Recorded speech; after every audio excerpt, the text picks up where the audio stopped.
কলাগাছি বাইতুল নূর জামে মসজিদের উদ্যোগে আয়োজিত 18তম বার্ষিক ওয়াজ মাহফিল।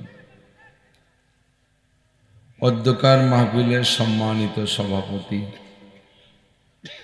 এতক্ষণ পর্যন্ত বয়ান করেছেন আহলে হক উলামায়ে কিরাম। এই অঞ্চলের অন্যান্য অনেক উলামায়ে কিরাম, আইম্মায়ে মাসাজিদ, মাদ্রাসার আজিজ আমতুলাবা, প্রাণপ্রিয় দেশবাসী, পর্দার আড়ালে বসে থাকা মা ও বোনেরা, আরবি মাস শাবান মাসের একেবারেই শেষ তারিখ, 90 ভাগেরও বেশি সম্ভাবনা আগামী রাত রমজানের রাত হতে যাচ্ছে। দামি মাসের একেবারে শেষ প্রান্তে এসে আসন্ন রমজান মাসকে সামনে রেখে আল্লাহ পাক রব্বুল আলামিন এই অঞ্চলের লাখো লাখ মানুষের মধ্য থেকে বাছাই ছাঁটাই করে আমাদেরকেই মনোনীত করেছেন, পছন্দ করে ডেকে নিয়ে এসেছেন জান্নাতের বাগানে বসার জন্য। হেদায়েতের আশায়, গুমরাহির ভয়ে, সওয়াবের আশায়, গুনার ভয়ে, জান্নাতের আশায়, জাহান্নামের ভয়ে, শিরিক ও কুফর মুক্ত ঈমান গড়ার লক্ষ্যে, বেদাত মুক্ত সুন্নতি আমলের প্রশিক্ষণ নেওয়া ও দেওয়ার জন্য কোরআন সুন্নাহকে সামনে রেখে আল্লাহ পাক এখনো পর্যন্ত আমাদেরকে কিছু ভালো কথা বলা ও শোনার সুযোগ করে দিয়েছেন। তারই ধারাবাহিকতায় এ মাঠে আমরা অংশগ্রহণ করতে সুযোগ পেয়েছি। শুকর আদায় করি আলহামদুলিল্লাহ। আরো বেশি শুকর আদায় করার বিষয় হলো, এবার তো বসে জায়গায় থাকলো না, কিন্তু পড়ে যায় সিয়ারি বলন এটা আনছে এই বংশ সিয়ার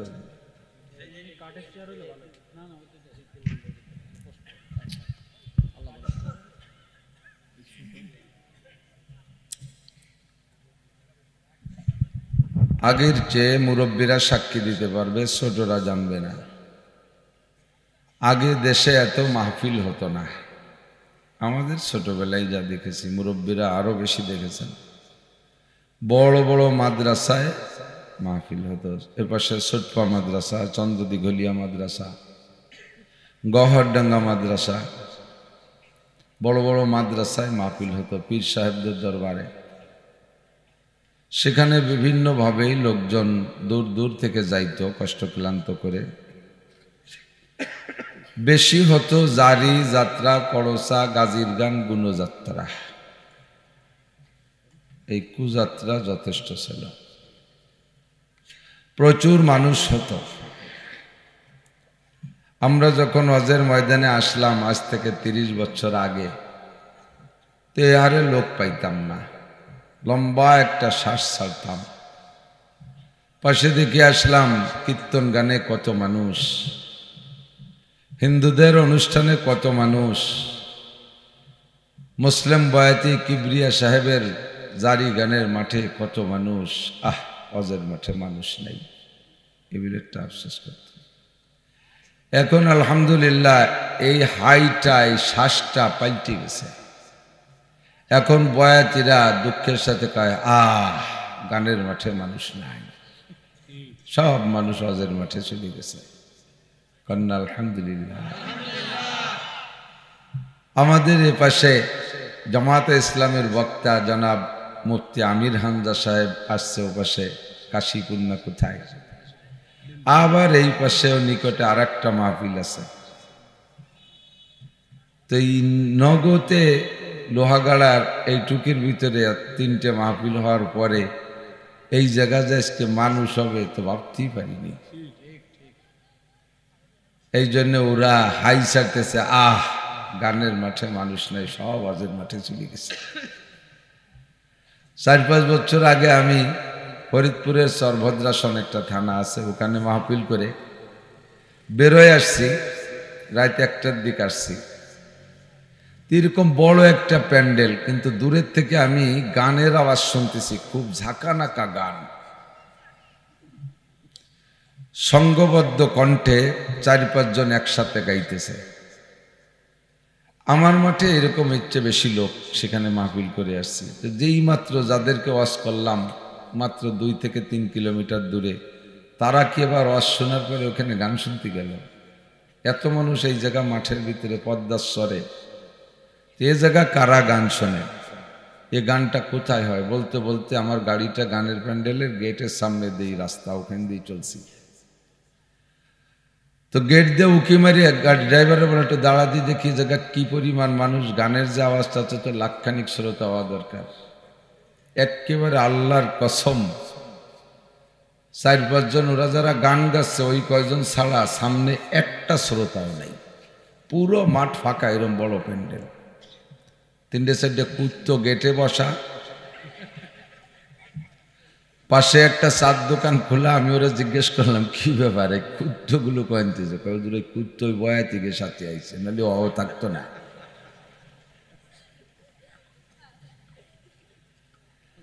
আমরা আজকে মাঠে ভরপুর মানুষ পাই, আলহামদুলিল্লাহ, শুকর আদায় করি আলহামদুলিল্লাহ।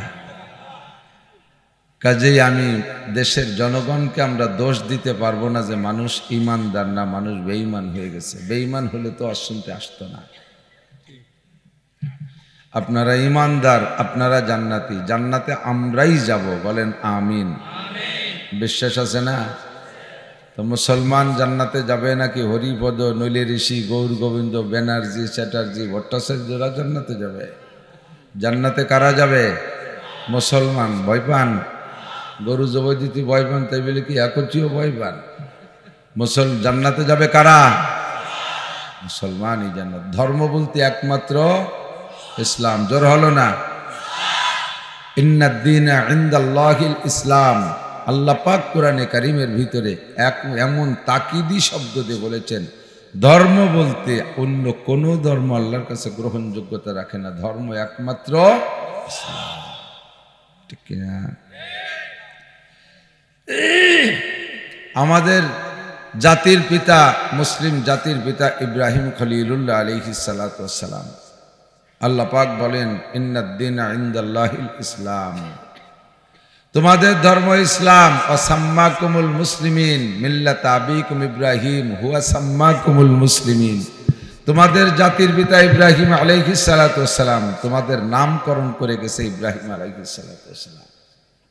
আমাদের জাতির পিতা ইব্রাহিম আলাইহিস সালাম।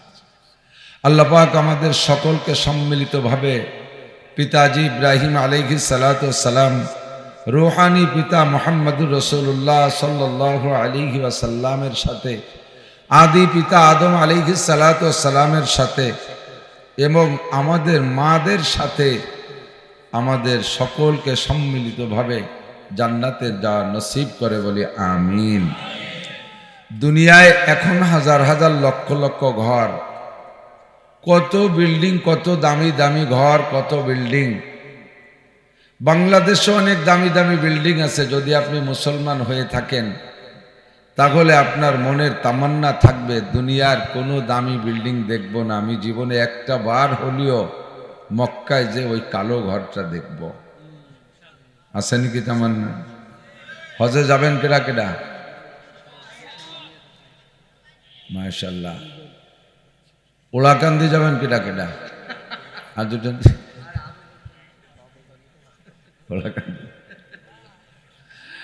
আল্লাহু আকবার। আমরা পড়ে দিছি সূরা কাফিরুন। সূরা নবী আলাইহিস সালাতু ওয়াস সালাম যখন নবুয়তি পেয়েছেন, ভাই এদিক তাকান, এদিক। আমার ওয়াজের কোনো ব্র্যান্ড নাই, বর্তমানে কিন্তু ব্র্যান্ডে ওয়াজ হয়, ঠিক না? ব্র্যান্ড বোঝেন? এক একটা company brand. Siddiqui company, Siddiqui ব্র্যান্ডে নতুন ইয়াং যুবকরা, হাফিজুর রহমান সিদ্দিকীর কণ্ঠটা বড় মায়াবী, মজাদার, মহব্বতের কণ্ঠ, ওই কণ্ঠে বয়ান নকল করার চেষ্টা করে। এটা হলো সিদ্দিকী ব্র্যান্ড। আর ঢাকা, মানিকগঞ্জ, মুন্সিগঞ্জ ওই এলাকার যুবক বক্তারা খালেদ সাইফুল্লাহ আইয়ুবী হাফিজাহুল্লাহ, এনার কণ্ঠটা বড় মায়াবী কণ্ঠ, তার কণ্ঠ নকল করে বয়ান করে, এর নাম হলো আইয়ুবী ব্র্যান্ড। চরমুনের ভক্ত যারা, তারা চরমুনের হুজুরের সুরতাল নকল করে বয়ান করে, চরমুনাই ব্র্যান্ড। কুমিল্লা, ব্রাহ্মণবাড়িয়া, ওই অঞ্চল, সিলেট, হবিগঞ্জ, ওই এলাকার বক্তারা জুবায়ের আহমদ আনসারী রহিমাহুল্লাহ তাআলার বড় দিলকাশ কণ্ঠ, তার কণ্ঠ নকল করে, এটা হলো আনসারী ব্র্যান্ড। আর আমার ব্র্যান্ড হলো বাঙ্গাজের ব্র্যান্ড। ছোটবেলায় মুরব্বীকে মনে আছে নাকি? এখন তো সব মাইক হয়ে গেছে, মোবাইলে রেকর্ড করে ছাড়িয়ে দেয়, দিন ভরে গায়ে বেড়ায়, কের গলা ভাঙ্গে না, অমুক জায়গা মাহফিল হবে। আমাকে ছোটবেলায় মাহফিলের অ্যানাউন্স হতো কীভাবে? আটে এই টিন দিয়ে সুঙ্গ বানাইয়া বলতাম, মনে আছে নাকি? হ্যাঁ, ছোট্ট মাদ্রাসায় মাহফিল, এক একজনের জিজ্ঞেস করতো কবে, ফেব্রুয়ারি মাসে কয় তারিখ, একটু জিজ্ঞেস করতো, রেডি করতো, আর এক চিঠি করে যেত না। আর কেরাসিনের দোকানেতে একটা খালি টিন নিয়ে পোলাপান গরিব দেখে ওরে 8 আনা 1 টাকা দিলি বইরে 8 বইরে মুগুর দিয়ে বাড়িয়ে। তো যে যতক্ষণ ভালো থাকতো তাহলে ততক্ষণ এক সুর, কয় বাড়ি দেওয়ার পরে যখন ভাঙ্গিয়ে যেত তাহলে বাড়ি ভ্যার ভ্যার ভ্যার ভ্যার শব্দ হতো। 6 মাস আগে সেপ্টেম্বরের 1 তারিখে নামছি, ভালো একটা টিন নিয়েই নামছি, এই বাড়িতে এখন গেছি ভাঙ্গিয়ে, এখন বাড়ি ভ্যার ভ্যার ভ্যার ভ্যার, সুরও নাই, তালও নাই, কোনো ব্র্যান্ড নাই আমার। এভাবে বাংলা কাটা কাটা কথা কষ্ট হবে? শুনতেছেন সবাই? বুঝতেছেন? নবী আলাইহিস সালাতু ওয়াস সালামকে আল্লাহ পাক গারে হেরাই নিয়ে, জাবালে নূরে নিয়ে থাকে। একটা কথা বুঝে নিই, আমাদের এই মাহফিলটা সওয়াবের আশায় না। আমার মা বোনরা পর্দার আড়ালে আসছে, তাদের মন খারাপ আমি জানি। আল্লাহ তাদের বোঝানোর জন্য একটা কথা বলছি এবং কর্তৃপক্ষের জন্য বলছি। 3 টাকা কামাই করে যদি 14 শিয়ে খরচ হয়ে যায়, শিয়ে কয় গ্রাম্য বাংলা 14 শিয়া, তো 14 শিকি, 3 টাকা কামাই করে যদি 14 শিকি খরচ করেন, দাড়ি থাকে কয় টাকা? 14 শিকিতে পোলাপান শিখিছেন না? আরে 4 শিকিতে 1 টাকা, তাই 14 শিকিতে কয়টা? 3.5 টাকাটা। তাহলে কামাই করছেন 3 টাকা, খরচ করলেন 3.5 টাকা, কয় টাকা দামি থাকবে? 8 আনা উদরারা লাগবে, ঠিক না? মাহফিল শুনে মোটা একটা ইনকাম করবেন। বর্তমানে গুনার সবচাইতে বড় গুনাহ, মুসলমানকে ইমান আমল বিধ্বংসী গুনাহ হলো বেপর্দার গুনাহ, ঠিক না? পর্দা কি শুধু নারীরা বোরকা পরিয়ে খেতা কাপড় মুড়ি দিয়ে থাকবে আর পুরুষরা খোলামেলা থাকবে, ল্যাংটা ফ্যাংটা হয়ে থাকবে, মহিলারা ওই খেতার মধ্যে উকি ঝুঁকি মারিয়ে দেখবে, এর নাম পর্দা? পর্দার আয়াতের ভিতরে সর্বপ্রথম আল্লাহ বলেছেন, কুল্লিল মুমিনিন ইয়াগুদ্দু মিন আবসারিহিম, হে নবী তুমি তোমার উম্মতের পুরুষদের মুমিনদেরকে বলে দাও, ইয়াগুদ্দু মিন আবসারিহিম ওয়া ইয়াহফাজু ফুরুজাহুম, পর নারী যদি চোখের সামনে আসে সঙ্গে সঙ্গে চক্ষু নিচু করে ফেলবা, চোখ তুলে দ্বিতীয়বার তাকাবা না। নবী পাক হযরত আলীকে বলেন, ইয়া আলী লা তুতবিন নাজরাতান নাজরাতা ফা ইন্না লাকাল উলা, ও আলী যদি কোনো পর নারীর দিকে তোমার চোখের নজর পড়ে যায় তাহলে চট করে চক্ষু নিচু করে ফেলবা। লা তুতিলিন নজরা, তোমার নজরকে তুমি লম্বা করবা না, এক নজর, প্রথম নজর দেখা যায় না জানা সত্ত্বে এক নজর, যদি জানি যে মহিলা যাচ্ছে তাহলে সে নজরও জায়েজ নেই। কথা বোঝেন? আরে দুনিয়া ভরে বেপরদার গুনাহ কামাই করতেছি, কিন্তু ওয়াজে আসো যেদিন সেদিন গুনাহ কামাই করবো কেন? প্রথম নজর না জানা সত্ত্বে পড়ে গেছে, চোখ নিচু করো। তুমি আবার এক নজর জায়েজ কইছো, অনুমতি দিয়েছে, এই জন্য এক নজরে আধা ঘন্টা চেয়ে গেছে। আর হাদিসের পর আমল করতেছে, তাফাক্কারু বিখালকিল্লাহ ওয়ালা তাতাফাক্কারু বিল্লাহ। নবী পাক বলেছে আল্লাহর সৃষ্টি নিয়ে গবেষণা করো, আল্লাহকে নিয়ে গবেষণা করো না। তাই আল্লাহর কত সুন্দর সৃষ্টি, আল্লাহ এই মেয়েটার কি সুন্দর নাক, কি সুন্দর চোখ, আল্লাহ এর দাঁত কয়টা কি সুন্দর, এর গালটা কি সুন্দর ফুলনু, কপাল টান টান, আল্লাহ চুলগুলো করে ঘোড়ার নেজের মতো। তোমার এই গবেষণা তো করছে নুসো কোহানার।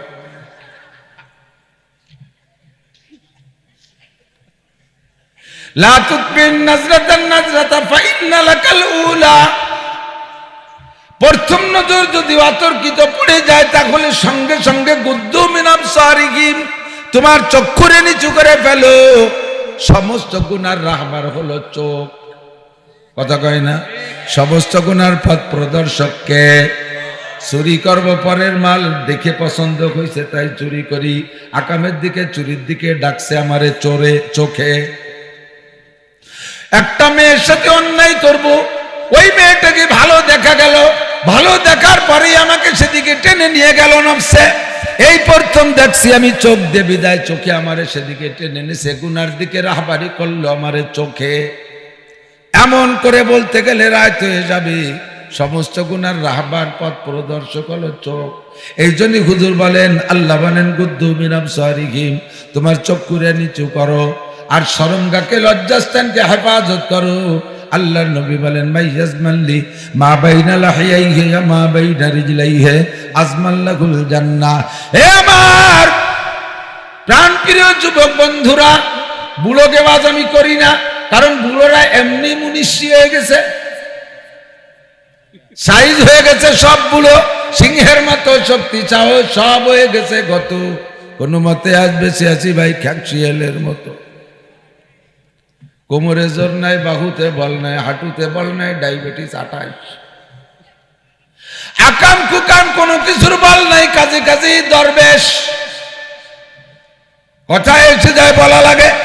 5-7 বছর আগে গিয়েছি শরণখোলায়, একেবারে সুন্দরবনের গোড়ায় মাহফিল। পরপর 2 দিন মাহফিল, 2 জায়গায় 1 মাহফিল করে পরের দিন দিনে রয়ে গেছি। এই যত জায়গা মাহফিল করে খুদগুলো কাটা সামনে বসে, বোঝেও না শোনেও না, খালি উল্টো পাল্টা জোড়া মারবান দিস করে।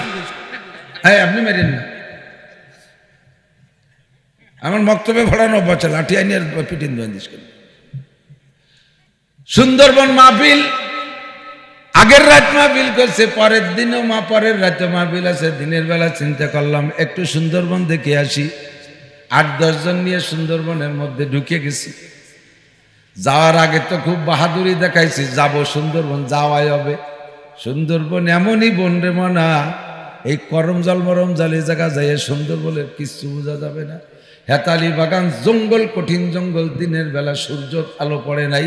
যেদিন থেকে জঙ্গল হয়েছে, যেদিন থেকে সূর্য হয়েছে, সেদিন থেকে ওই জায়গা জীবনে 1 ফোঁটা সূর্যের আলো পড়ে নাই। চিপা চাপা রাস্তা, গহীন জঙ্গল। যখন ভিতরে ঢুকে গেছি আর জিভে পানি নেই। এবার আমি কইলাম, তোরা সামনে 4 জন যা, পিছনে 4 জন থাক, আমারে মাঝখানে দে। ওরা কয়, হুজুর বাঘের যে নজর, ও যদি মোহাব্বত করে কয় সাধারণ পাবলিক খাবো না আজকে, হুজুর খাবো, তাহলে তুমি আগে থাকেন আর ফসে থাকেন, কোনো জায়গায় তেরে আইব। ভিতর দিয়ে ঘুরে ঘুরে আসছি। আসার পরে দেখি একটা 4 পার হয়ে আর একটা নদী পার হয়ে উপার যাব, ছোট নদী 4 পার হব, আর একটা জঙ্গল দেখতে যাব। ওই জায়গা যেয়ে দেখি জঙ্গলের গোড়ায় মুরব্বী একজন বসা। বাঘ বাঘ, ওই ডেরে দেখেই আমার পরাণ খাউলে গেছে। আমি কইলাম, জঙ্গল দেখা শেষ, আর যাব না। কই কে হুজুর, ওই যে দেখতেছেন নাকি? ওরাও দেখছে। কই হুজুর, ওই বাঘটা ওই জায়গায় 7 দিন বসা। অশুনতেছে হাত ফেলাই দেন দেশ কেন? বছরের শেষ মারামারি হয়ে গেলে কোনো ঝামেলা নেই। কালকে 6 মাসের মধ্যে কোনো ওয়াজ নেই। 7 দিন বাগদা বসা। ও যে কি খায় আল্লাহ ভালো জানে। আমরা দিনে রাত্রে কয়েকবার আইসা দেখি বাগদা ওই জায়গা বসা। আগে লাভ দিলে বা সামনের দিকে 22 হাত যাইতো, এখন লাভ দিতে যে কুন্দি মারে পিছনের দিক 2 হাত পিছিয়ে যায়, সেটিকেও উঠতে পারে না। জায়গায় বসে বসে আল্লাহ বিল করতেছে, তসবিহ তাহলিল করতেছে। সর্বনের পিসাব না সরসিনের পিসাব কোন পীরের কাছে মুরিদ হয়েছে আল্লাহ জানে। সিংহের মতো শক্তি সাগর সব হয়ে গেছে গত, কোনো মতে আজ বেঁচে আসি ভাই খ্যাকশিয়ালের মতো। বুড়োকে বাজ লাগবে না, বুড়োরা এমনি স্বাভাবিক ভালো হয়ে গেছে। আমার প্রাণ প্রিয় বন্ধু যুবকরা মনে রাখ, আল্লাহর নবী বলেন, মাইয়াজমাল লিমা বাইনা লাহিয়াইহি ওয়া মা বাইনা রিজলাইহি আজমাল লাহুল জান্নাহ। দুইটি অঙ্গরে হেফাজত করো, কন্ট্রোল করো, আমি তোমার জান্নাতের জামিন হইয়া গেলাম। জোরে কন্যা সুবহানাল্লাহ। আয়াতের দ্বারা, কোরআনে কারিমের দ্বারা, অন্য হাদিসের দ্বারা বরাবর তিনটি অঙ্গের কথা আসছে। এক নম্বরে কপাল, 2 নম্বরে জিহ্বা, 3 নম্বরে বরাবর নিচে গিয়ে শরমগা, লজ্জাস্থান, একেবারে তিনটেই বরাবর, এক চুল পরিমাণ ডাইন বাম নাই। কথা বলেন ঠিক কি ঠিক না? ফিতে ধরে চতুর্দিকে মেপে দেখতে পারেন, একজন ফিটনেস বডির অধিকারী মানুষের এই তিনটি অঙ্গ একেবারে বরাবর। কপালটা নত হবে কার সামনে? জোর হলো না? সিজদা দেব কারে? কপাল নত করবো কার সামনে? কোন দেবদেবী আমার সিজদা পাবে? কোন পীর আমার সিজদা পাবে? খাজা বাবা সিজদা পাবে? কোন বাজার আমার সিজদা পাবে? কেউ কে আমি সিজদা করবো না, সিজদা করবো উসজুদু লিরাব্বিল আলামিন, সিজদা করো বান্দা রব্বুল আলামিনকে। কপাল ডাইরেক্ট সিজদার জন্য, আল্লাহর জন্য খাস রাখবা। কোন পীরের দরবারে কপাল নত করলে তুমি মুশরিক হইয়া যাইবা। 2 নম্বরে জিহ্বাটারে কন্ট্রোল করো। 1 নম্বরে জিহ্বা দিয়ে করো মিথ্যা কথা বলবা না, গীবত শিকায়ত করবা না, পরনিন্দা করবা না, অকথ্য ভাষায় গালাগালি করবা না, জিহ্বা দিয়া মদ গাঁজা হেবা ফেনসিডিল হিরোইন খাইবা না, তোমার জিহ্বায় চোরা টাকা দিবা না, জিহ্বায় তুমি ডাকাতি করার টাকা দিবা না, জিহ্বায় তুমি কোন প্রকার হারাম স্পর্শ করবা না, জিহ্বাটারে তুমি সকল প্রকার খারাপ থেকে কন্ট্রোল করো। বরাবর 2টি অঙ্গ। 3 নম্বরে ওমা বাইনা রিজলাইহি, তোমার 2 রানের মাঝখানে শরমগা, এই নরম অঙ্গটাকে তুমি হেফাজত করো। আজমাল্লাহুল জান্নাহ, আমি তোমার জান্নাতের জামিন হইয়া যাব। চক্ষুরে কন্ট্রোল করো। এই 3টিকে আকামের দিকে নিয়ে রাহবারের নাম হলো চোখ। এজন্য বলে চক্ষুরে তুমি কন্ট্রোল করো। কতক্ষণ? এবার এই চোখে কন্ট্রোল শুধু পুরুষ না, এই আয়াতের পরে আল্লাহ পাক বলেন ওয়াকুল্লিল মুমিনাত ইয়াগদুদনা মিন আবসারিহিন্না, নারীদেরকে বলে দাও, কুল্লিল মুমিনাত, মুমিন নারীদেরকে বলে দাও, বেঈমান যারা তাদের বলা লাগবে না, মুমিন নারীদেরকে বলে দাও ইয়াগদুদনা মিন আবসারিহিন্না, তারাও যেন পর পুরুষের ছবি, ছায়া, বডি কিচ্ছু না দেখে। আমরা যাই, আমাদের দেখে আমাদের সাথে দেখা করার ভয়তে মহিলারা ঘরের মধ্যে বলাইছে, চলে যাওয়ার পরে স্বামী স্ত্রী 2জন মুজাকারায় বইছে, কয় হুজুরির ঠোঁট এরকম সাদা হলো কবে? মুজাকারায়, তবলিগের মুজাকারা আছে, কয় যে আমরা তো হুজুরির এদিক সেদিক দেখতে দেখতে টের পানি, তুমি ঠোঁট দেখলে করবে। তুমি যদি পর্দা করো তো আমার ঠোঁট দেখলে কি হবে? আমি যেমন তোমার ছায়া, ছবি, বডি কোন অঙ্গ দেখা হারাম, তোমারও এরকম আবার কোনো কিছু দেখা হারাম। কতক্ষণ? এই জায়গা প্রজেক্টর দিয়া মহিলাদের ভিতরে পর্দা দিয়েছেন, বলে না গেলে কিয়ামতে আমি ঠেকবো। আপনারাই মামলা দেবেন। মাওলানা নাসির সাহেবের নামে 1000 মানুষ আমরা জমা হয়েছি, উনি বললে তো আমরা মানতাম, আল্লাহ উনি বলে নাই যদি আমরা এই অন্যায় করেই যাচ্ছি। ফামান শাআ ফালইউমিন ওয়া মান শাআ ফালইয়াকফুর, যার মনে চায় মানবেন, যার মনে চায় না মানবে না। আমা আলাইনা ইল্লাল বালাগ, আমাদের দায়িত্ব পৌঁছে দেব। এখানে মেশিন দিয়ে ওই জায়গা পর্দা দেয়, এই জায়গা আমরা যারা আছি ওই মহিলারা আমাদের দেখতেছে না? তো আমাদেরকে যদি তাদের দেখা জায়েজ হয় তাহলে ও জায়গায় একটা মেশিন দেখেন, একটা পর্দা দেন, আমরাও দেখি কোন কোন বিটি আইছে। মাইয়ে দেখতে আর পয়সা খরচ করে বাড়ি বাড়ি যাওয়া লাগবে না, অশুনতে এসে মাইয়ে দেওয়া হয়ে যাবে। ওদেরকে ভৎসনা দেবেন না, তিরস্কার করবে না, ওরা জানেন না তাই করেছে। আজকে বলছি বন্ধ হয়ে গেছে, আর কোনদিন করব? আপনারা যারা মাহফিল করবেন, কোন হুজুর ফতোয়া দেয় সেই হুজুরে আমার কাছে একটু নিয়ে আইছেন, যে হুজুররা কয় যেটা জায়েজ নিয়ে আসেন, তারে একটু বলাই দিই। আমি বেটা খালি অহংকারের জন্য বলছি না, জায়গা বিশেষ কোয়া লাগে। আর তাকাব্বুর মাল মুতাকাব্বিরের ইবাদতুন, অহংকারীর উপর যে অহংকার করে এটা আর একটা ইবাদত। তুই অহংকার করিস কি আমার সামনে? এর জন্য আমি করছি। 30 বছর বুখারী শরীফ পড়াই, আমরা খালি বক্তা, মাঠের বক্তা না, আমরা কিতাব পড়াই নেই বক্তা। বাড়াবাড়ি ফতোয়া দেবে তো আমার কাছে পাঠায় দেবে, পড়াই ছেড়ে দেবেন। বক্তা বাস করে গেছে, ঘরে যাওয়ার পরে স্ত্রী স্বামীরে জিজ্ঞেস করছে, কয়দি হুজুরির দাঁত কোনটা কিরম?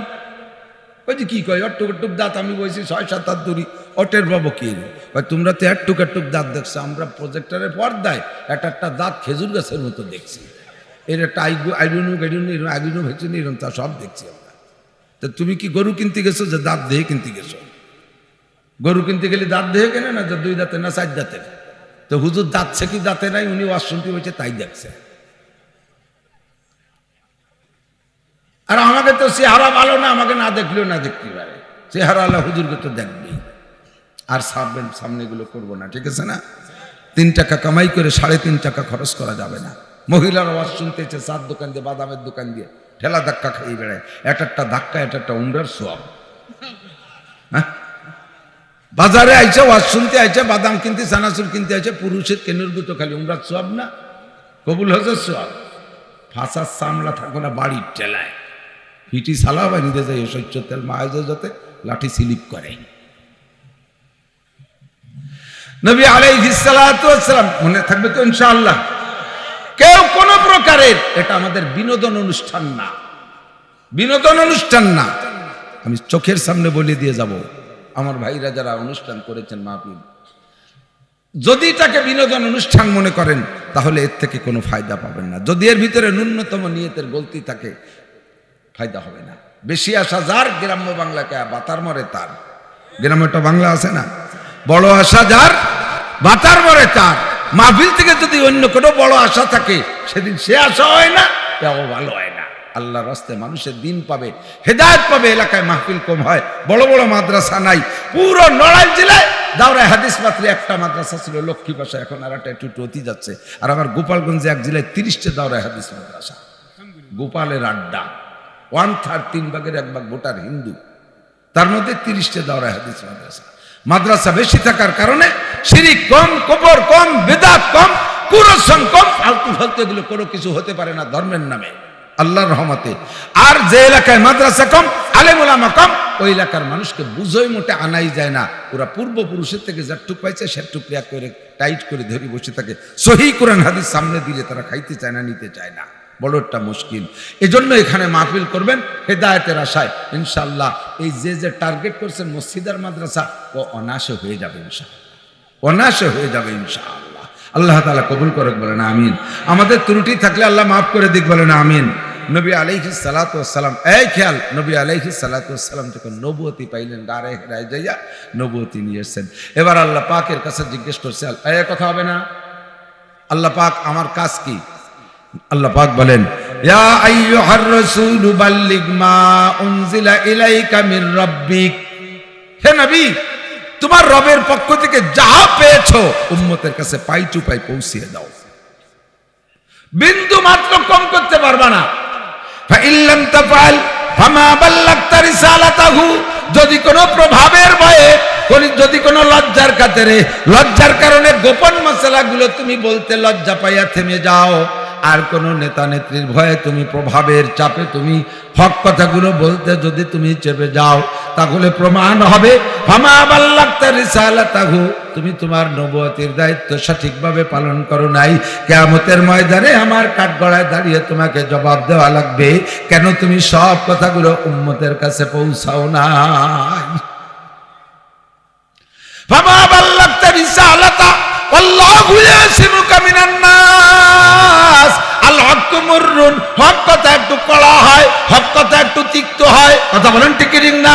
2 নম্বর কথা মিঠে হয়, 2 নম্বর কথা মিঠে হয়, মিষ্টি মিষ্টি হয়। 2 নম্বরই কথা প্রচার দিতে হলে মিষ্টি সুরেই মিষ্টি ভাষায় দিতে হয়, হক কথা একটু কড়া হয়। আপনি যখন হকের দাওয়াত দেবেন তখন এক শ্রেণীর মানুষের গায়ে লাগবে, ওরা আইসা আপনার পর আক্রমণ করবে, ষড়যন্ত্র করবে, মারার চেষ্টা করবে। আপনি নিশ্চিত জেনে রাখেন, আল্লাহু ইয়াসিমুকা মিনান নাস, মানুষের সকল প্রকার ক্ষতির হাত থেকে আল্লাহ আপনাকে হেফাজত করবে। আল্লাহু ইয়াসিমুকা মিনান নাস, মানুষের ক্ষতির হাত থেকে আপনাকে বাঁচাইবে কে? দাওয়াত দেন। নবী আলাইহিস সালাম বললেন, আল্লাহ দাওয়াত দেব, শুরু করব কোন জায়গা থেকে? দাওয়াতের কাজ শুরু করব কোন জায়গা থেকে? আল্লাহ আল্লাহ পাক রব্বুল আলামিন বললেন আনজির আশিরাতাকাল আকরাবিন, আগে তোমার নিকটতম যারা আছে তাদেরকে দাওয়াত দাও, আপনজন যারা আছে তাদেরকে দাওয়াত দাও। মা আর বাপ নাই তোমার, তারা তো নাই, এরপরে নিকট তোমার কে আছে? চাচারা আছে, ফুফুরা আছে, ওদেরকে বলো। তারপরে কে আছে? আবু জাহেল, আবু লাহাব, উতবা, সাইবা, ওলীদ ইবনে মুগিরা, আবু বকর, উমর, উসমান, আলী, এই সমস্ত সাহাবায়ে কেরাম সবই তো কাফের ছিল, এনাদেরকে আগে দাওয়াত দাও। ওই সময় পর্যন্ত নবী যে নবুয়তি পেয়েছেন জানে শুধুমাত্র আবু বকর আর খাদিজাতুল কুবরা, হযরত আবু বকর আর খাদিজাতুল কুবরা রাদিয়াল্লাহু তাআলা আনহুমা, এই দুইজন ছাড়া আর কেউ জানে না যে নবী হয়েছেন। আল্লাহর হুকুম পাইয়া এবার নবী পাক এই নিকটতম যারা আছে আপনজনদের ভিতরে নেতৃস্থানীয় 25 জনকে দাওয়াত দিয়ে নিয়ে আসছে। এই ছেলেরা, ছাত্ররা মনে রেখো, ভর্তি ভর্তি এত দূর জাতীয় পারো নাও পারো, বহু দূরিত্বে তালাশ করে আনছি।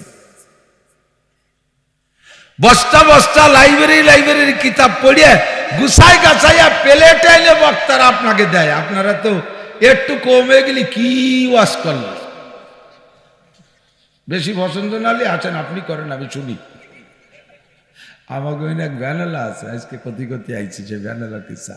সে ভ্যানেলা একেবারে বেকায়দা, মানে এমন গতিতে ভ্যান চালায় সবাই মেজাজ খারাপ হয়। তো দুই মহিলার ভিজে বসে তো উঠে জোগাড় নিচ্ছে।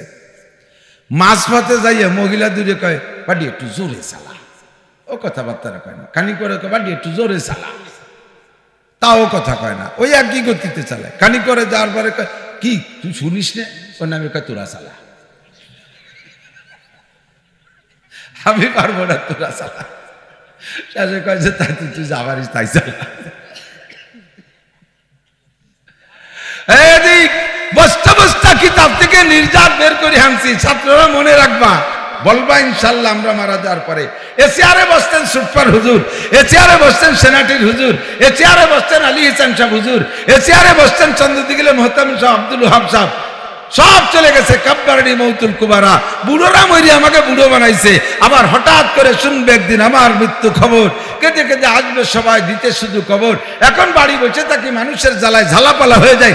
আজকেও 30-40 দল আসছে, রাস্তাঘাটে যেখানে যায় হাজার হাজার দাওয়াত। আমার একদিন আসবে যে আমার নামে মৃত্যু সংবাদ আসছে, কেউ আমার দাওয়াত দিতে যাবে না, যাবে আমার 2 মুঠ মাটি দিতে। কথা কোন ঠিক না? চেয়ারটা খালি হয়ে যাবে, আর এই চেয়ার যদি খালি হয়ে খালিই থাকে তাহলে খালি থাকবে না, এখানে অন্য কেউ বসবে, আর তাদের দ্বারা দেশে গুমরাহি প্রচার হবে, হিদায়াতের নূর থাকবে না দেশে। তোমরা ছাত্ররা আলেম ওলামারা কথা শুনবে, এই কথাগুলো শুনে মুখস্থ করে আবার এখানে আমরা চলে যাওয়ার পরে তোমরা বয়ান করবা। এই জন্য কোনো কথা অবহেলার সাথে শুনবে না। নবী আলাইহিস সালাতু ওয়াস সালাম আল্লাহর হুকুমে নিজের বংশের এলাকার 25 জন নেতৃস্থানীয়, তার ভিতরে শীর্ষ নেতা তৎকালীন সৌদি আরবের গভর্নর মিস্টার আবু জাহেল আছে, আবু লাহাব আছে, উতবা আছে, সাইবা আছে, আবু সুফিয়ান আছে, উমর আছে, এ আবু তালেব আছে, বাঘা বাঘা 25 জন নেতাকে দাওয়াত দিছে। আর আবু তালেব রে যায় হুজুরের চাচা আবু তালেবের বাড়ি হুজুরের লজিং। হুজুর আবু তালেব বলছে ভাতিজা তোমারে বিয়ে দিছি, সংসার হয়েছে, জামাই হয়েছে, মেয়ে হয়েছে, নাতি নাতনি হয়ে গেছে, বাবা তোমার সব থাকবে, ওদের জন্য তোমার বাড়ি আলাদা রান্না হবে, তবে তুমি অন্য কোথাও খাবা না। তোমার আমার মরণকাল পর্যন্ত তোমার লজিং আমার বাড়ি। তুমি মাঝে মাঝে এদিক ওদিক যদি খাও, আর সেই অক্তে আমি একা খাই, আমার সেদিন পেট ভরে না। কন্যা সুবহানাল্লাহ। অথচ চাচাটা কাফের, চাচাটা কি কাফের, তারপরে হুজুরকে ছাড়া খানা খাবেন না, তোমার লজিং আমার বাড়ি। তো এই 25 জনকে নিয়ে খাজা আবু তালেবের কাছে গেছে। আগেই একা একা যে বলছে চাচা যান, আমি তো একটা নির্দেশিত হয়েছি, 25 জন মেহমানকে কাল দুপুরে আপনার বাসায় একটু খানার ইন্তজাম করা লাগবে, এরা কিন্তু শীর্ষ নেতা। শুনি একা খুশি খুশি, কোনো সমস্যা নাই, দাওয়াত দাও। এই 25 জনের দাওয়াত দিয়েছে। 25 জনের দাওয়াত দিয়ে নিয়ে নবী আলাইহিস সালাতু ওয়াস সালাম ঘরের মধ্যে বসাইয়া নিজে হাতে, কথা বলেন না, নিজে হাতে নবুয়তি প্রশিক্ষণ, আসমানি প্রশিক্ষণ মতে এত সুন্দরভাবে পরিবেশন করছে খানা দানা। এমনি তো নবীর প্রশংসা আগের থেকে আছে, আলামিন চিরসত্যবাদী, সকলের সমাদৃত, কলিজার টুকরা মুহাম্মদুর রাসূলুল্লাহ, তখনও রাসূলুল্লাহ হিসেবে না, মুহাম্মদ আলামিন হিসেবে সকলের কাছে আদরের পাত্র। আর সেই পাত্র এই 25 জনকে নিজ হাতে খানা পরিবেশন করছে, সকলে মুগ্ধ হয়ে গেছে। রুদ্ধদ্বার দরজা বন্ধ করে দিয়া উনি বলতেছেন খানা দানা শেষ, তো আমি একটা কথা বলবো মুরব্বী মহোদয় শুনবেন? হ্যাঁ বাবা বলো। তো হুজুর দাঁড়িয়ে বলতেছেন মুরব্বী আমার প্রাণপ্রিয় মুরব্বী মহোদয়, আমার আব্বা নাই, আমার মা নাই, আমার দাদা নাই, মারপেটের একটা ভাই নাই, মারপেটের একটা বোন নাই, আপনারাই আমার আপন, আপনারাই আমার পর, সব আপনারা। আমি আপনাদের কাছ থেকে একটা সার্টিফিকেট চাই, একটু বলবেন আনা কাইফা মিনকুম, আমি আপনাদের কেমন সন্তান, একটু খেয়াল।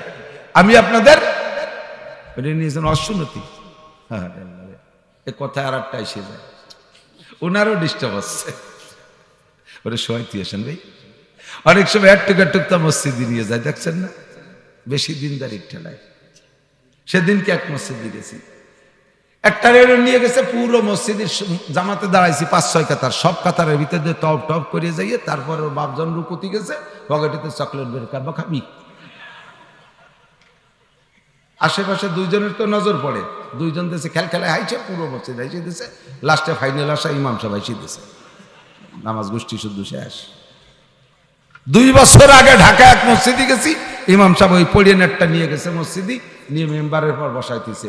এই পৃথিবীকে ওই জায়গায় এমনি বসে থাকা মানুষ বসাইতে, হুজুর ইমামতিতে দাঁড়াইছে, ও 2-3 গুল্লি দিয়ে যাইয়া বাপের যায় নামাজের পর পায়জামার নিচের দিক টানি ধরে দাঁড়াইছে, আনছেন নিতে গেছে। যদি আর যাররা পরিমাণ মিথ্যে কথা বলি, তারপর আমার তো মনে কইছে থাপড়ায় দাঁত ফেলাই দি, তুই আলেম হইয়া এক টুকটা মসজিদে আনিস কেন? মসজিদে আনার সুন্নাত, আল্লাহ নবী বলেন মুরু সিবিয়ানাকুম বিসসালাতি ওয়া হুম আবনাউ সাব'i সিনিন, বাচ্চাদের বয়স যখন হবে 7 তারপরে মসজিদে নিবা। 7-এর আগে ওর ডাইন বাম বুঝার বুদ্ধি থাকে না, ও রুকুতে গেলে চকলেট খাওয়া যায়, আর যদি কান্না শুরু করে বাপের লুঙ্গিতে টানি ঝুলিয়ে পড়ে, জামা চল বাইরে যায় বা চল বাইরে যাই, কান্নাকাটি করে লুঙ্গিতে ঝুলিয়ে পড়ছে, লুঙ্গি খুলে গেছে, কারণ ও তো বোঝে না। 7 হলে একটা বুদ্ধি হয়, কথা কর না কেন? একটুক পড়িয়েন, কেজির পড়িয়েন, কেজি স্কুলের নামও কেজি, ডিমিতে হুটে বাড়াইছে, চোখ ফোটে নাই, তাই দিয়ে স্কুল বানাইছে, কথা কর না কেন? তাই দিয়েছে ভর্তি, ওই বয়সে ভর্তি দেওয়ার বয়স না। 7-এর আগে ভর্তি কোনো প্রেসার দেবেন না, 7-এর আগে ভর্তি প্রেসার দেবেন না। বিশ্ববিজ্ঞানী, বিশ্ববিখ্যাত পণ্ডিত, উম্মতের কান্ডারি, সর্ববিষয়ে অভিজ্ঞতা রাখতেন আমার নবী, কথা বলেন ঠিক ঠিক না? কথা বেড়ে যায়, কথায় কথা এসে যায়। আমার নবী উম্মতের জানেন যে কোন সময় কি করতে হবে, সব আমার নবী জানতেন। নবী পান খান নেই। ভারতের থেকে একজন তৎকালীন পণ্ডিত নবী কি না এইটা তাহকিক করার জন্য, প্রমাণ করার জন্য উনি নিয়ে গেছে হুজুরকে পরীক্ষা করার জন্য অনেক কিছু, অনেক প্রশ্ন। তার ভিতরে এনেছে খাদ্য সামগ্রী, মই মশলা এনেছে, জিরে, রসুন, পেঁয়াজ, মরিচ, তেল, জাল, গরম মশলা, এলাচ, দারচিনি, লবঙ্গ, গোলমরিচ, দেশি মরিচ, বিদেশি মরিচ সব নিয়ে হুজুরের সামনে দিয়েছে। চাউল নেছে, পোলাও চাল, দেশি চাউল, এ চাউল, ও চাউল, ও চাউল সব নেছে। লাস্টে নেছে পান আলাদা করে, সুবরি আলাদা করে, চুন আলাদা, জর্দা আলাদা, ফার আলাদা, এর বাজে বাজে বাজে বাজে পেঁয়াজের ফাঁকে পান রাখছে, ওই পাশে তেলের ওই ধারে চুন রাখছে, ওই চাউলের ওই ধারে সুবরি রাখছে। তো বলতেছে যে আপনি যদি সত্য নবী হন তাহলে এর ভিতরে তরতিব দিতে পারবেন, কোনডারে কার সাথে মিশে খাইতে পারবেন, আপনি বলতে পারবেন, বলেন তো কোনডারে কার সাথে মিশে খাইতে হয়। নবী পাক বললেন, এই পান কটা এদিক আনো, চুন এদিক আনো, সুবরি আনো, জর্দা আনো, খড় আনো, এই 5টারে এক জায়গা মিলে কয় যে এই 5টা একসাথে খাতি আয়। ভদ্রলোক সাথে সাথে পড়িয়ে ফেলাইছে, হিন্দু ভদ্রলোক, লা ইলাহা ইল্লাল্লাহ মুহাম্মাদুর রাসূলুল্লাহ। আমার নবী সর্ব অভিজ্ঞতায় অভিজ্ঞ ছিলেন, কথা বলেন ঠিক কি ঠিক না? বাচ্চারা কোন বয়সে লেখাপড়া করবে তাও আমার নবী জানতেন, কোন বয়সে পড়াইতে হবে তাও নবী বলেছেন, বাচ্চাদেরকে ঘুম থেকে উঠাইতে হবে কিভাবে তাও আমার নবী শিক্ষা দিয়েছেন। কষ্ট হচ্ছে নি আপনাদের? যেটা সামনে এসে যায় তা একটু হয়ে যায় বছরের শেষ। সিদ্দিকা আয়েশা বলেন, আমি নবীর ঘরে স্ত্রী হিসেবে গিয়েছি 9 বছর বয়সে। এদিক এক শ্রেণীর চরিত্রহীন লুচ্চ বদমাশ, তারা কয় যে মুহাম্মদুর রাসূলুল্লাহ চরিত্র খারাপ ছিল, 9 বছরের একটা মাইয়ে নাবালিগ তারে নিয়ে তার শারীরিক কষ্ট দিয়েছে। জোরে করেন না নাউজুবিল্লাহ। আল্লাহ তাআলা 9 বছরে আয়েশাকে 16 বছরের যুবতীর মতো সার্বিক বডি ফিটনেস তৈরি করে দিয়েছিলেন। 9 বছর বয়সে তার মা নিজে যাইয়ে বেলা 11টার সময় হুজুরির ঘরে পৌঁছাই দিয়েছে। 9 বছর ঘর সংসার করার পরে 18 বছর বয়সে বিধবা হয়ে গেছে হযরত আয়েশা। 9 বছর, যদিও বডিতে বড় হয়ে গেছে, বয়স তো 9, ছেলে বয়সের একটা ছেলেমি বুদ্ধি থাকে না, ওই পুতুল মুতুল খেলা টেলা খেলনা মেলনা এও নিয়ে গেছে বাপের বাড়ির থেকে। যাইয়ে হুজুরির জন্য রুটি বানাবে, আটা সেন্তি ঘুমাইছে গেছে, আটার মধ্যে হাত জোর রয়েছে, খাইতে শুয়ে ঘুমাই গেছে।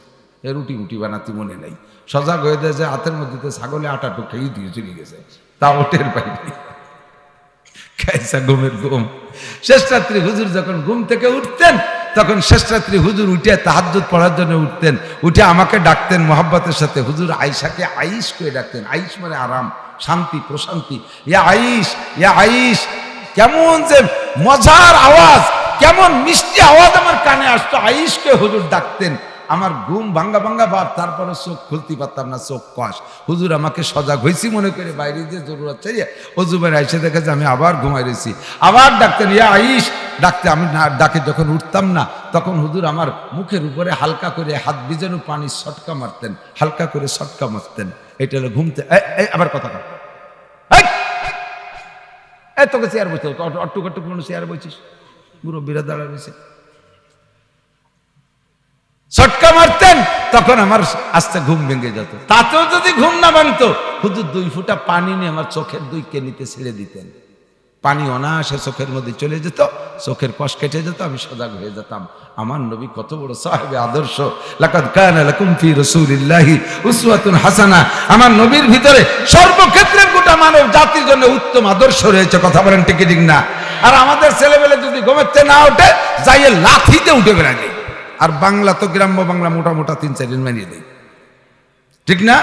আমার হাফেজ সাহেব হুজুর আর কারি সাহেব হুজুরা মনে রাখেন, কথা আইসে গেলি না কয়ে পারি না, কত লম্বা হয়ে যায় তা কোয়া যাচ্ছে না, ক্ষতি ক্ষতি আপনাকে কষ্ট হয়ে যাচ্ছে না।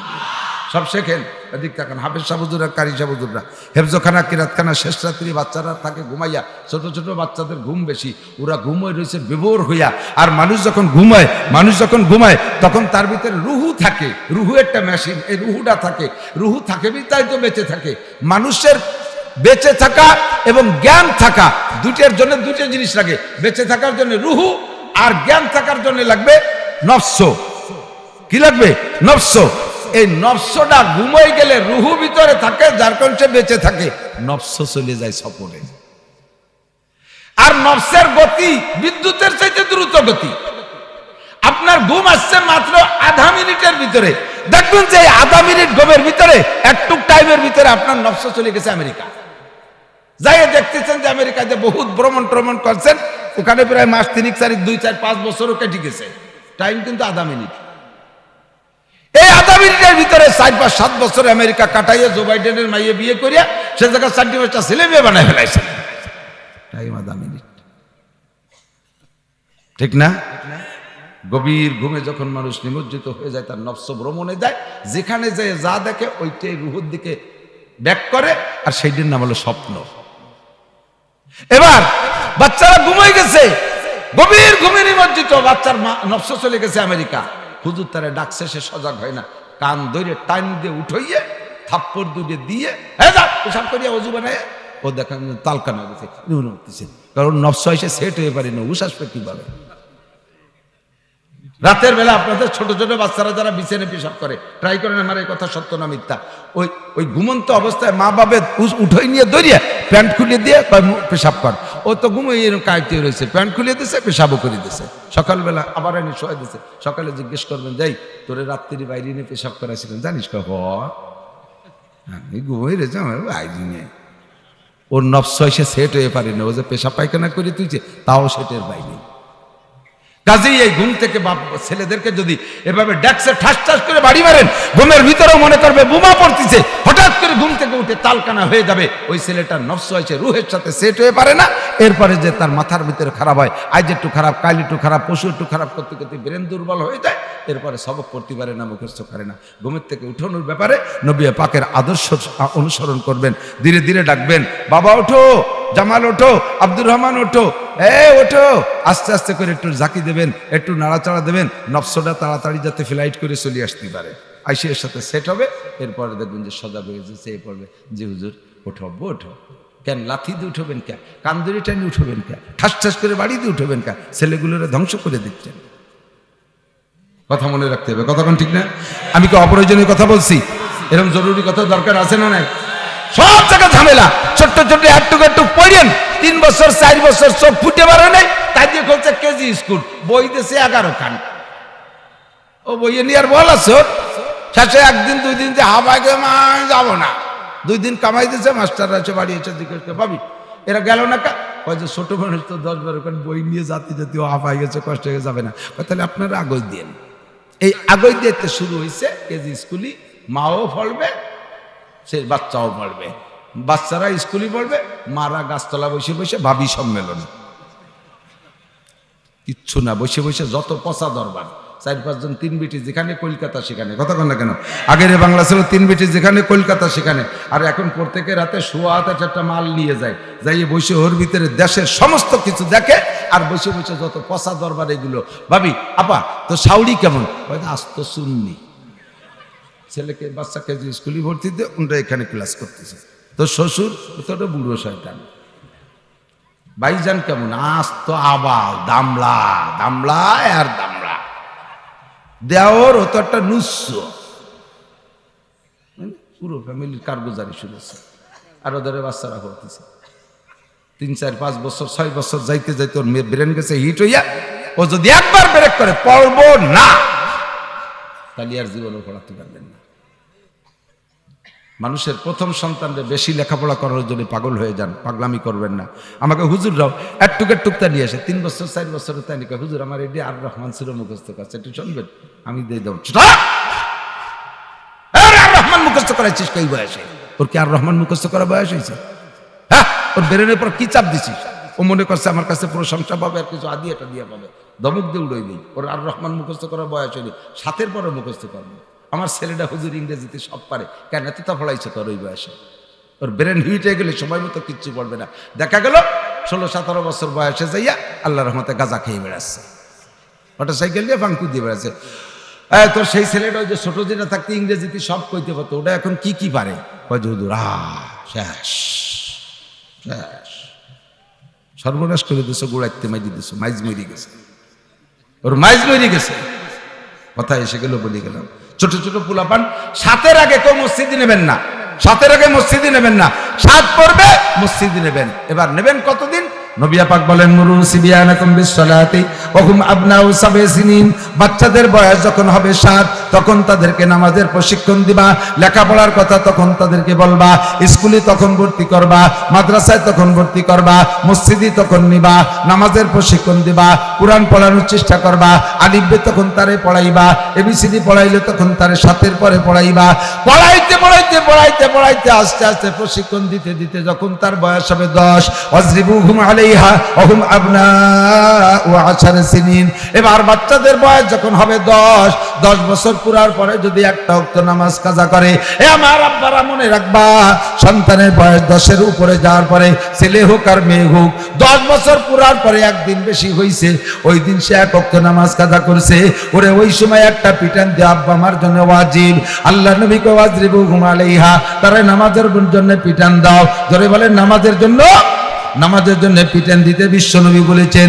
আমি এই জন্য জাতীয় সংসদ ভবনের কাছে, জাতীয় সংসদ সদস্যদের কাছে, মাননীয় প্রধানমন্ত্রীর কাছে 3-4টে প্রস্তাব পাঠাইতেছে, বিভিন্ন মাহফিল থেকে 4টে প্রস্তাব পাঠাই, এই মাহফিল থেকে তার একটা পাঠাইছে, 3-4টে প্রস্তাব পাঠাই। আমি সেদিন টুঙ্গিপাড়া মাহফিল করেছি, টুঙ্গিপাড়ার নেতারা আমার ডাইন পামে বসা ছিল, স্থানীয় প্রভাবশালী নেতারা।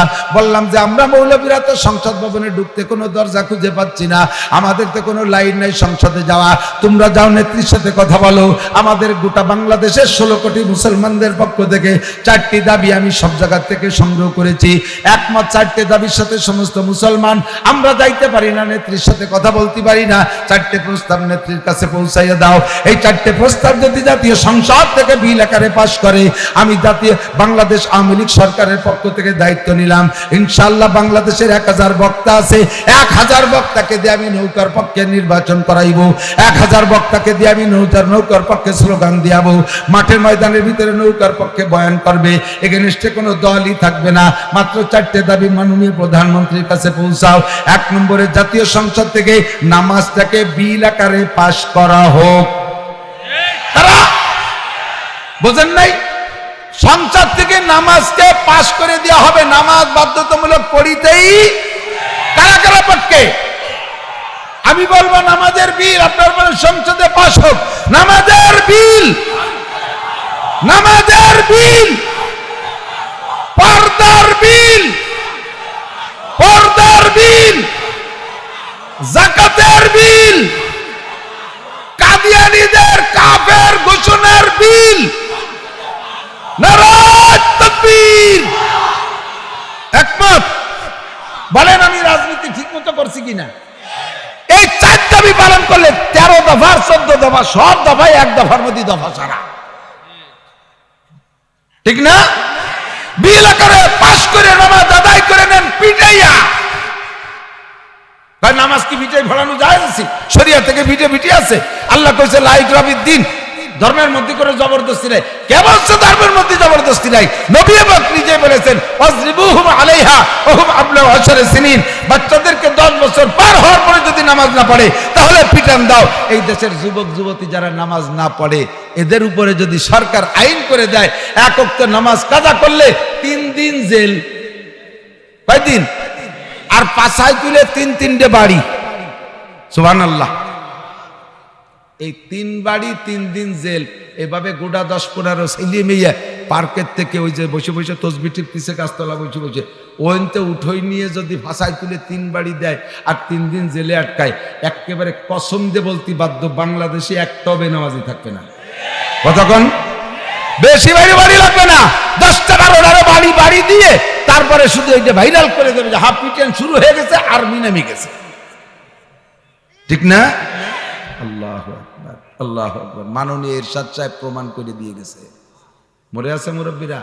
মার্শাল ল, সেনাবাহিনীর থেকে উনি যখন প্রেসিডেন্ট হলেন আইসে 6 ইঞ্চি ব্লাউজওয়ালা বিটিকে পেটে ফাঁকা জায়গায় আলকাতরার পালিশ দিছিল, মনে আছে না? আর খালি মাথায় বাইরানো চুল বাইরানো বিটিকে মাথায় চুল দিয়ে জট বানাই দিছে, আলকাতরা দিয়ে জট বানাই দিছে আর্মিরা। লাখ লাখ মহিলাকে পেটে আলকাতরা মাখানো লাগি নেই, লাখ লাখ মহিলার মাথায় আলকাতরা মাখানো লাগে নেই। সারা বাংলাদেশ খুঁজলে হয়তো পাওয়া যাবে 50টা মহিলার পেটে আলকাতরা মাখাইছে, মাথায় আলকালি মাখাই দিছে। তাতেই সারা দেশে সব বিটিরা বোরকা কি কয় ব্লাউজ 6 ইঞ্চি বানাইতে সারতে পারিনি, অত বড় ব্লাউজ বাপের শার্ট গায়ে দিলেও দেয়া লাগছে, যে 6 ইঞ্চি ব্লাউজ চলে গেলি পেটে আলকাতরা মাখা দিয়ে। এই যে তত্ত্বাবধায়ক সরকারের সময় নতুন গল্প, একবারে তাজা খবর। যেই লোক এই ঘটনা ঘটাইছে বাড়ি তার সদরপুর, আমি তার বাড়ির মাহফিলে গেছি, আমি তার কাছে সেই সময় নতুন নতুন যাই দিয়ে খবরটা জিজ্ঞেস করলাম, ভাই এই ঘটনা কি সত্যি নি আর্মিরা ঘটাইছে? কয়েকদিন আমার হাতে ঘটছে। ঘটনা কি? তত্ত্বাবধায়ক সরকার ফখরুদ্দিন, ইয়াজউদ্দিন, মঈনুদ্দিন, 3 উদ্দিনের বাংলাদেশ নেই সে সময়, হাসিনা খালেদা 2 জনই এতে কাপে বসছে জেলখানায়।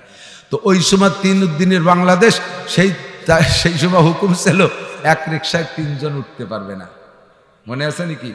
এক রিক্সায় 3 জন উঠা হারাম, সরকারি হুকুমে। তো ওই আর্মি বলতেছে যে আমরা ওই জায়গায় দিয়ে টহল দিচ্ছি, পাহারাদারি করতেছি, ইতিমধ্যে দেখি চিত্রালীর মোড়ের থেকে নতুন রাস্তার দিকে এক রিক্সায় 3 জন, সিট মতো 2 মাইয়ে বসা, আর সিটির ফিটিতে এলান দিয়ে আড্ডা। এই জায়গা গাড়ির উপর দিয়ে একটা 4 দাঁতের বাছুর বসিয়ে ওই মাইয়ে 2 গাড়ির উপর দিয়ে বইয়ের মধ্যে এনে পাউজুলো দিয়ে উপরে সিদ্ধাতুল মুনতাহায় চলে যার কায়দা গুনগুন করে গান গাচ্ছে, কি মহানন্দে আছে, মহাখুশি, ও তো প্রায় বেসতে চলে যাচ্ছে। তো এই করতে করতে ওই জায়গাতে অর্ধেক পথ আইছে, এর মধ্যে আমাকে সামনে দেখা হওয়ার সাথে সাথে ফাইনাল মাফান দুদু যাবা কোথায়? আর নিয়ে এসে খায় দাঁড়া, নামাইয়া রিক্সাওয়ালার ভাষায় তুলে দিলাম 2 মাইরিয়ে, দমাধম 2 মাইরিয়ে দিয়ে 3 জন উঠেছিস কেন জানিস না সংবিধান, এক রিক্সায় 3 জন উঠানো না যায়। চোখে স্যার আমি তো জানি, মনে হয় ওই দামলাটা জানে না, ওরে কোনো মতে আমি উঠবো না, ওই জায়গায় উঠছে, তাহলে ও খাবে। এবার ওরে নামাই হাত 2 দিলাম মাইরে, কারণ পুরুষ 2 জন মাইর খাইছে, মহিলা 2 ভয় পাচ্ছে, কিন্তু মনে মনে তো একটা খুশি দেবী তাকে মাইর খাই নিছি। তো যায় সাথে আইছে ওই উপরের ডা, ও দেখলো যে বাড়ি যায় তো ওরা 2 জন আমারে খেফা বেড়ে খাইছে বাড়ি, এই জন্য ওকেও কিছু নাস্তা পানি খায়নি, সে তো উঠবে না, তারে ফিরে আর 2 বাড়ি দিয়ে রিক্সায় ধরি আমরা উঠে দিছি। এখন কি আর এক কদমে গতি পারে কান্তি স্যার কয় স্যার কত দূর, কয় যা দূরিতে আইসিস, যে জায়গাতে আইসিস সেই জায়গা ফিরে নিয়ে যাবি, ব্যাকে যা। ছোটবেলায় চাড়া খেলতাম, মনে আছে নাকি? চাড়া খেলা দিয়ে মারতাম, 1 বিঘেতের মধ্যে ভর্তি পারলি এতে তলিরাঠি দিয়ে খেলতাম 10টা 15টা, মনে আছে না? যদি ভয়লা সারাখান মারিয়ে দিছে আগান বাগানে পড়িয়ে গেছে, সে জায়গা নেওয়া সম্ভব না। তারই কি রে ভোটের মধ্যে তুই কয় তুই ফিরিয়ে আয়, মনে আছে নাকি? যে জায়গায় চাইছিস সেই জায়গা ফিরে যা, ওভারলোডের মজা চাক। ওই বেটা রিক্সা চালায়, 3 জন উঠলি কেমন লাগে ওভারলোড, তুই যে 3 জনের এই রিক্সা গাড়ে উঠবি আর ও উঠে বসবে, পাইলে তো দেয় না 2 কদম যাইয়ে 2 দিয়ে খাইতে পড়ছে 3 দিয়ে শেষে নামায় কয় আর করবি। ভাইরাল হয়ে গেছে সারা বাংলাদেশ, এক রিক্সায় 3 জনের থেকে খালি হয়ে গেছে 2 জন 1 জন 2 জন 1 জন। এর নাম হলো মারির নাম জহরকা, ভূতপালায়। তারপরে সব কথা ওয়াজে কাজ হয় না, জায়গায় জায়গায় কিছু ধুলাই ধুলাই লাগে, ঠিক কি ঠিক না? আল্লাহু আকবার। এই আমাকে মধুমতি সবারই তো বাড়ির দায়িত্ব, মধুমতি নদীতে খালি পুরুষরা গোসল করে না, মহিলারাও করে, কি করে না? সত্যি কথা কোন তো আপনারা মধুমতি এলাকার মানুষ, এই 2 বছর না 3 বছর আগে ওই যে সাগরের থেকে যে পানি আসলো, ওতে কুমির আইছিল বলে খবর পাই নাই? সরকারি কুমির, দেন আর্মি সাইডা, দেন র্যাব সাইডা, দেন বিডিআর সাইডা। ভাই কেন দেবো, কেন ভাই দিবা, কেন? কিয়ামতে আল্লাহর কাছে জবাব দেয়া লাগবে। ওই নেতৃস্থানীয় যারা আছো, বঙ্গবন্ধু থেকে নিয়ে আইব খান থেকে নিয়ে পাশে জাগে চিনি, জিয়াউর রহমানকে জিজ্ঞেস করবে, শেখ সাহেবকে জিজ্ঞেস করবে, এরশাদ সাহেবকে জিজ্ঞেস করবে, খালেদা জিয়াকে জিজ্ঞেস করবে, শেখ হাসিনাকে জিজ্ঞেস করবে, বাংলাদেশের জনগণ নামাজ পড়ে না, এই ব্যাপারে তুমি কতটুকু কথা রাখছো, তুমি কি দায়িত্ব পালন করছো? কবে যে আল্লাহ তুমি কি এই ডেকেটা লিগাল প্রশ্ন করছো, 16 কোটি মানুষ কি ডাকো নাগান বাগানে কোয়ানে থাকে, আমি কার এটা দিয়ে নামাজ পড়ি, হয় নাকি তুমি অন্য তাকাও? আল্লাহ হ্যাঁ তোমার দ্বারা সম্ভব, তুমি প্রমাণ করে দেখাইছো। করোনা নামক জুজুবুড়ির ভয় দিয়ে সারা বাংলাদেশের মসজিদ খালি রে দিছো, কথা কর না কেন? যারা মসজিদ খালি করতে পারে তারা মসজিদ ভর্তিও, খালি যারা করতে পারে তারা ভর্তিও। আমার বান্দারা মসজিদে ছিল, বরঞ্চ করোনার ভয়তে মুসল্লি বেড়ে গেছিল প্রথম চান্সে, কথা কর না কেন? করোনার ভয়তে মসজিদে মুসল্লি বেড়ে গেছে, নামাজি বেড়ে গেছে, আকাম কুকাম বেড়ে গেছে, কমিয়ে গেছে, নামাজি বেড়ে গেছে। আর সেই মুসল্লিকে তুমি জুজুবুড়ির ভয় দিয়া বের করে দিছো, মসজিদ খালি করে দিছো। যে খালি করতে পারে সে ভর্তিও পারে। করোনা আসছে যখন, তখন খালি করে দিলে, করোনা চলে গেলে সেই মুসল্লিকে দিয়ে আবার মসজিদ ভরে দিলে না কেন? জবাব দেওয়া লাগবে, জোরে বলেন লাগবে। এই জবাবের থেকে বাঁচাইয়া নেত্রীকে বিনা হিসাবে জান্নাতে পাঠানোর জন্য সহজ সরল বুদ্ধি দিচ্ছি। আপনি জাতীয় সংসদ থেকে নামাজটাকে বিল আকারে পাশ করে দেন, বাংলাদেশের সমস্ত মুসলমান আপনার পক্ষে চলে যাবে, কথা বলেন ঠিক কি ঠিক না? রাস্তা ভালো, ঘাট ভালো, ব্রিজ ভালো, কালবাল ভালো, জীবনে ভাবতে পারি নাই মহাজনের ঘাটে ফেরি আসবে, কোনোদিন ভাবতে পারি নাই কালনা ব্রিজ হবে, কথা বলেন ঠিক না? কোনোদিন ভাবতে পারি নাই 12 বেলার ঘাটে ব্রিজ হবে, কোনোদিন ভাবতে পারি নাই পাশে কোন জায়গা যেটা আসছে ইসে খালি মাথায় কোটা খোল। সব আপনি করছেন, আপনাকে আকাশ জোড়া প্রশংসা।